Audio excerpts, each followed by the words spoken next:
Mysophobia. Germ fear has increased dramatically since COVID-19. Excessive hand washing, avoiding public surfaces, and constant sanitizing become compulsive. Some people can't touch doorknobs or shake hands without panic. The fear often starts from illness or contamination experiences. While good hygiene is healthy, extreme germ fear can isolate people socially. Therapy helps distinguish between reasonable caution and excessive fear. Gradual exposure to acceptable germs helps rebuild tolerance. Arachnophobia. Fear of spiders hits about 10% of people worldwide. 8 legs, quick movements, and webs trigger instant panic. Even tiny house spiders can send grown adults fleeing. The fear likely evolved as protection, since some spiders are venomous. Treatment uses gradual exposure, starting with photos, then toy spiders, finally real ones. Virtual reality therapy now helps people face their fears safely. Fun fact, most house spiders you see are actually harmless and eat disease-carrying insects. Claustrophobia. Tight spaces make claustrophobic people feel trapped and panicked. Elevators, MRI machines, and crowded rooms become torture chambers. Symptoms include sweating, racing heart, and desperate need to escape. It affects about 7% of adults and often starts in childhood. Breathing exercises help in the moment, while therapy teaches coping skills. Modern buildings now design wider hallways and glass walls to reduce triggers. Some people even avoid movie theaters during blockbuster premieres. Acrophobia. Heights terrify about 5% of people beyond normal caution. Glass elevators, tall buildings, and even ladders cause dizziness and nausea.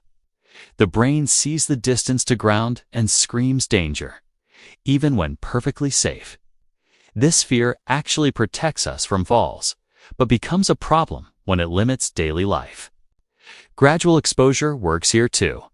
Start with second floors, work up to skyscrapers. Virtual reality now lets therapists simulate heights without real risk. Trypophobia. Clusters of small holes trigger disgust and fear in many people. Lotus pods, honeycomb, and even bubble wrap can cause skin crawling and nausea.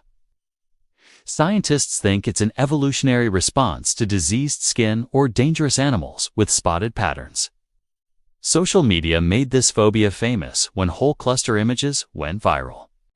It's not officially recognized yet, but millions report the same reaction. Avoiding triggers helps, and covering holes with paper can reduce the visual impact.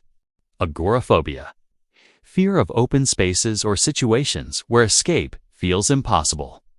Malls, concerts, and busy streets become overwhelming. People often stay home for months, ordering everything online. It affects twice as many women as men and usually starts in early adulthood. Panic attacks make it worse. The fear of having a panic attack in public creates a vicious cycle. Therapy focuses on gradual exposure and panic management. Support groups help people realize they're not alone. Ophidiophobia. Snake fear runs deep in human psychology. Even rubber snakes make some people jump. The fear likely evolved since venomous snakes were a real threat to early humans. About 1/3 of adults have some snake fear, though most will never encounter a dangerous one. Pet snakes actually help some people overcome this phobia. Their calm behavior shows snakes are always aggressive.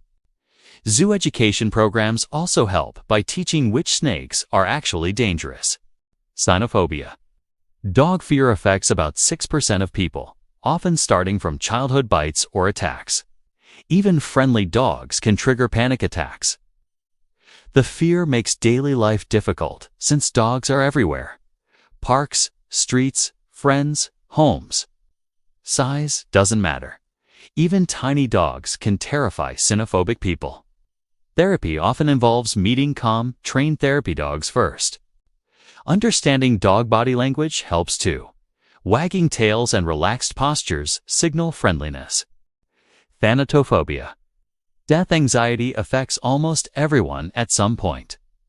Some people become obsessed with dying, avoiding anything remotely risky. Hospitals, funerals, and even medical shows trigger intense fear.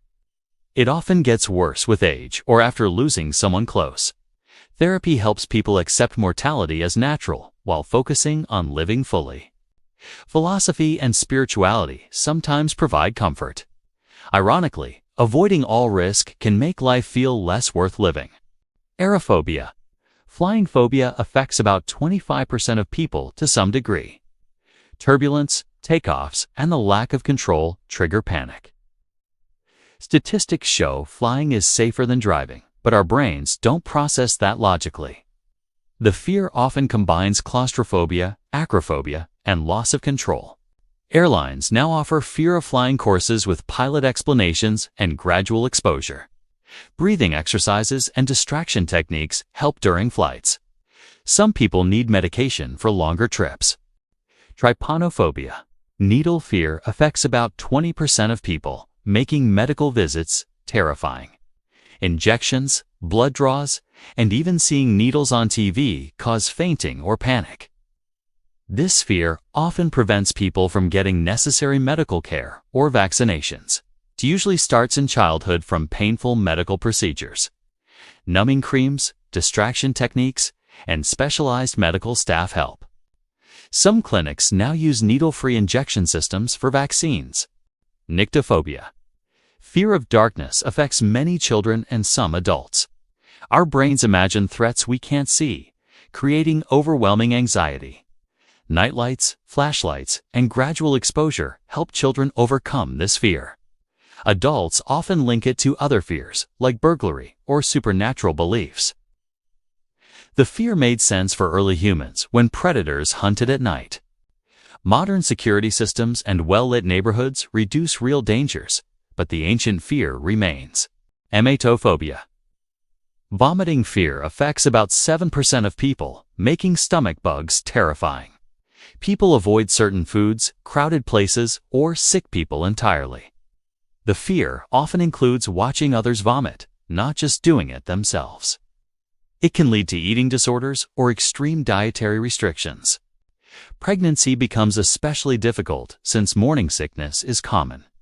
Therapy teaches coping skills and challenges unrealistic beliefs about vomiting.